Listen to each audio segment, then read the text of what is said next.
Yun yung sinasabi ko na handlebar, nakakatulong yan for faster cornering. Ito na yung napili ko ngayon kasi maraming compromises. Unang-una, nung gumamit ako ng low-rise handlebar, nabawasan yung lock-to-lock steering. Okay, pag sinabing lock-to-lock steering, hindi yun yung ignition lock ha, hindi.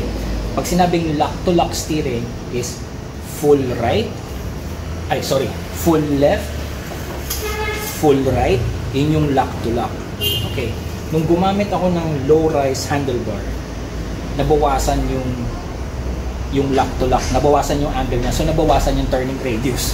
Hindi ngayon ako maka-U-turn ng as tight as I want to be.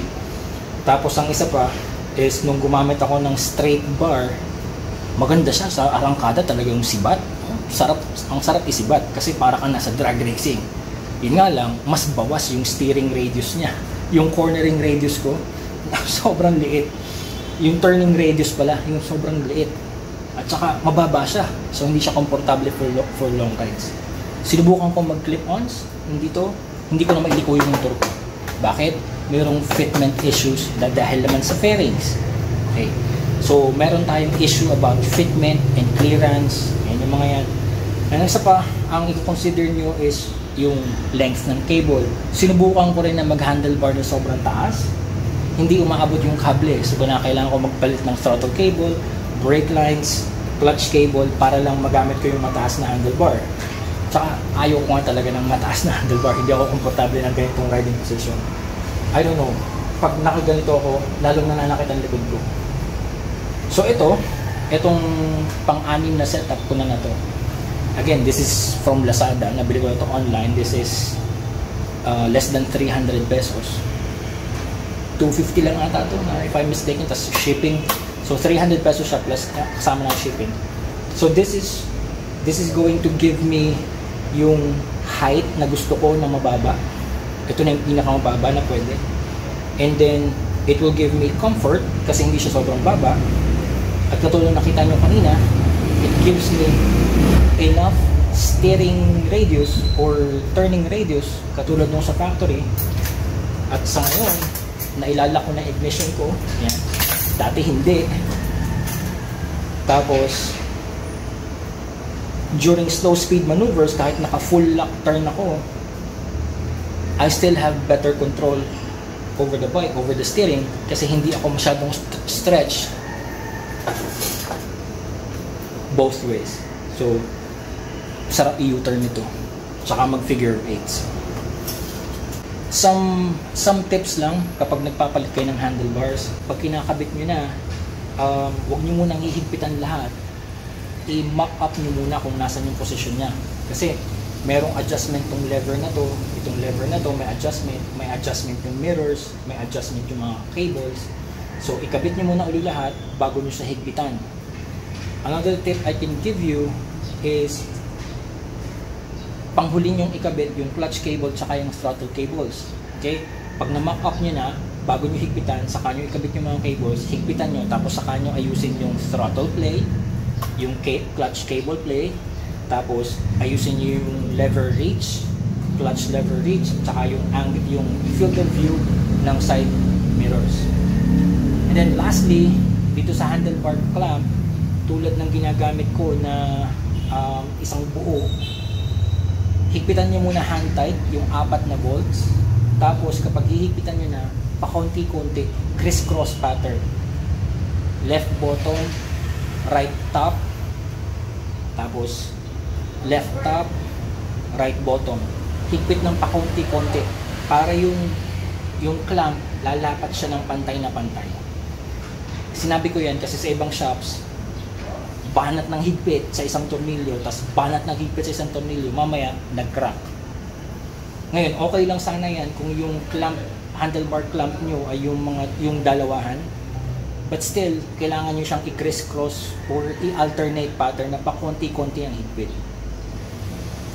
Sulitin ko na, after nyong maikabit lahat, the first thing you need to do is to turn on the bike and check kung gumagana yung mga switches. Kasi hindi natin alam, baka may naipit na, wait lang, sige, Gawin natin. Okay, turn on the bike. I'll check kung gumagana yung signal lights. Nag-change yung mode. Okay, disabled na yung hazard ko. Nag-start. Gumagana yung ignition switch.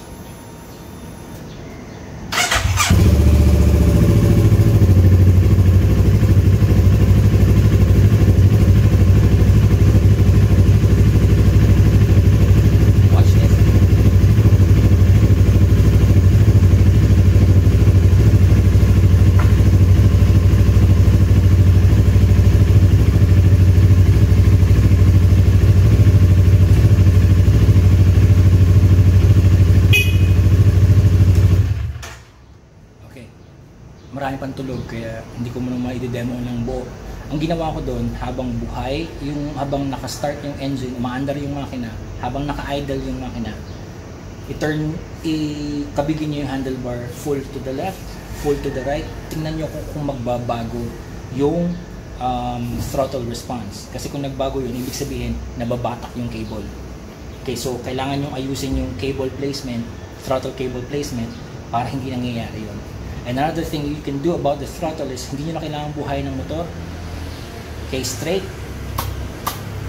Naririnig nyo yung snap. Full to the left. Naririnig nyo pa rin yung snap. Full to the right. Naririnig nyo pa rin yung snap. Clutch cable is smooth. At okay lahat yung mga switches. Another thing is, kapag nagbaklas na kayo ng handlebar, it's a good chance for you to clean your controls. Linisin nyo na yung mga switches, yung mga levers.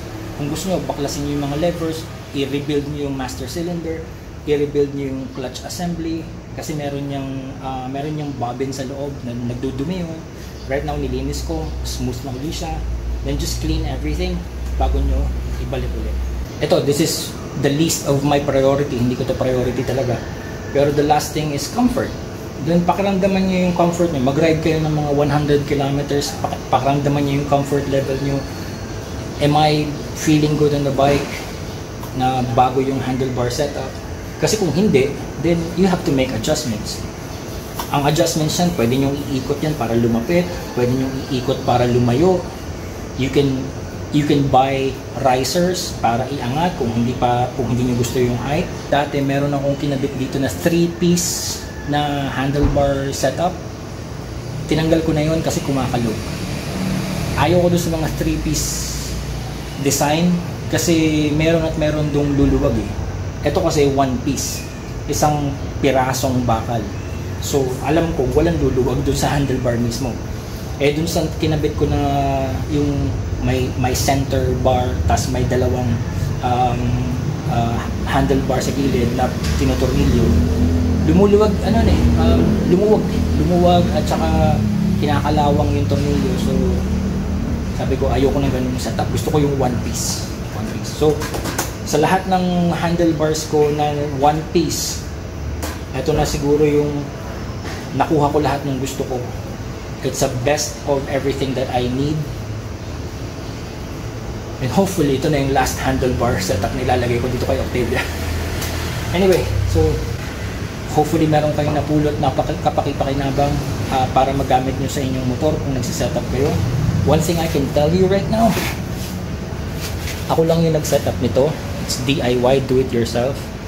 Pinopromote ko yun. Alam nyo kung bakit? Sobrang sarap ng pakiramdam na nagawa ko ng sarili ko, tapos nagawa ko ng tama.